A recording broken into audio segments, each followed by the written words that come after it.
લોકમત ન્યૂઝમાં આપનું સ્વાગત છે। 26મી એપ્રિલે સ્થાનિક સ્વરાજ્યની ચૂંટણી યોજાઈ રહી છે। હવે ચૂંટણીને ગણતરીના કલાકો બાકી રહ્યા છે। ઉમેદવારો દ્વારા પોતાના મતક્ષેત્રમાં પ્રચાર પડઘમ શાંત થતા પૂર્વે જનસંપર્ક ફેરણીની ગતિ વધારી છે। ત્યારે વોર્ડ નંબર 5 કોંગ્રેસના ઉમેદવારો કિરણ કાપડિયા, મેહુલ કહાર, રીનાબેન પટેલ તથા ધર્મિષ્ઠાબેન પરમારને જનસંપર્કમાં ખૂબ જ સારો એવો આવકાર મળી રહ્યો છે।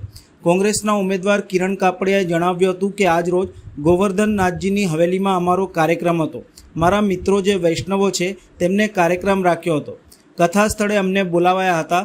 બધાએ આ વખતે હું ચૂંટણીમાં ઊભો છું તો તેઓએ સાથ સહકાર મદદ કરવા અંગે જણાવ્યું હતું। સાથે જ વિસ્તારની સમસ્યાઓ જણાવી હતી।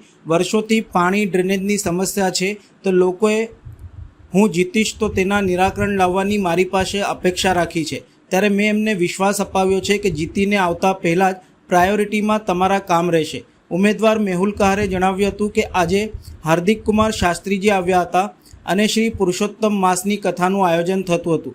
કાર્યક્રમમાં અમારું સન્માન કરાયું હતું। વધુમાં જણાવ્યું હતું કે મતદારોને વિનંતી છે કે અમને ભ્રષ્ટાચાર વિરુદ્ધ કાર્ય કરવા વિજયી બનાવો।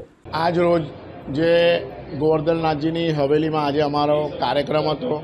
બધા મારા મિત્ર મંડળો જે વૈષ્ણવો છે એ લોકોએ આજે કાર્યક્રમ રાખ્યો હતો કથાનો। મને ત્યાં બોલાયો હતો। બધાએ મને સાથ અને સહકાર આપ્યો કે કિરણ તો અમારા વચ્ચે જ નાનેથી મોટો થયો છે। બેઝિકલી એ વિસ્તાર મારો છે, મારું પોતાનું ઘર છે તે અહીંયા આગળ। તો બધાએ મને બોલાયો હતો કે ભાઈ આ વખતે કિરણ ઇલેક્શન લડે છે તો આપણે એને મદદ કરીશું। અને બધાની જે સમસ્યાઓ છે જે ટિપિકલ જે બધી એક સમસ્યાઓ છે બધી સમસ્યાઓ મને જણાવી કે ભાઈ આપણા વિસ્તારની અંદર આટલા વર્ષોથી જે પાણીની સમસ્યા છે, ડ્રેનેજની સમસ્યા છે, એનું કિરણ તું જીતે તો એનું સોલ્યુશન કરજે। કેમ કે અમે આ ભારતીય જનતા પાર્ટીના ભ્રષ્ટ શાસનમાં અમે લોકો થાકી ગયા છે એ લોકોને કહીને। એટલે મેં એમને મારા વિસ્તારને અને મારા ઘરના લોકો હતા એટલે મેં એમને બધાને એશ્યોરન્સ આપ્યું કે તમારો દીકરો જ્યારે જીતીને આવશે તો પહેલી જ પ્રાયોરિટી તમારા કામને આપશે। શ્રી હાર્દિક કુમાર શાસ્ત્રીજી અહીંયા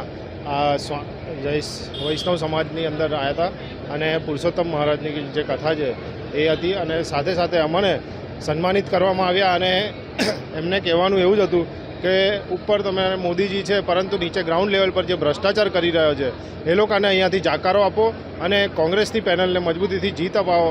અમારી પેનલ છે મેહુલ કહાર, કિરણ કાપડિયા, રીનાબેન પટેલ અને સાથે ધર્મિષ્ઠાબેન। આ તમામના અનુક્રમાંક નંબર છે 1, 7, 10 અને 11। આપ સૌ અહીંયા મતદારોને વિનંતી છે કે અમને ભ્રષ્ટાચાર વિરુદ્ધ કાર્ય કરવા માટે સન્માનિત કરો અને અમને વિજેતા બનાવો।